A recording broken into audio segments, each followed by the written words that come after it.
ਦਿਲ ਜੱਟਾਂ ਵਾਲੀ ਮੱਤਿਆ ਹੋ ਵੈਲੀ ਹੋਇਆ ਮੁੰਡਾ ਜਿੰਨਾ ਦਾ ਸ਼ਿੰਗਾਰਿਆ ਹਾਂ ਉੱਤੋਂ ਲੱਗੀ ਪਹਿਲੀ ਤੇਰੇ ਨਾਲ ਅੱਖਨੀ ਹੋ ਇਦਾਂ ਕਿੱਦਾਂ ਮੇਰਾ ਕੋਈ ਟਾਈਮ ਚੱਕ ਜੂ ਹੋ ਔਨ ਰੋਡ ਲਾਵਾਂ ਉਹਦੀ ਗੱਡੀ ਡੱਕਨੀ ਹੋ ਇਦਾਂ ਕਿੱਦਾਂ ਮੇਰਾ ਕੋਈ ਟਾਈਮ ਚੱਕ ਜੂ ਹੋ ਔਨ ਰੋਡ ਲਾਵਾਂ ਉਹਦੀ ਗੱਡੀ ਡੱਕਨੀ ਪੈਂਦਾ ਪੂਰਾ ਰੋਬ ਪੌਣੇ 6 ਫੁੱਟ ਦੀ ਹੋ ਤੁਰੇ ਜਦੋਂ ਜੱਟ ਤੇਰੇ ਨਾਲ ਨੀ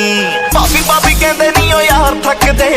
ਹੋਰ ਤੂੰ ਰਕਾਨੇ ਦੱਸ ਕੀ ਭਾਲਦੀ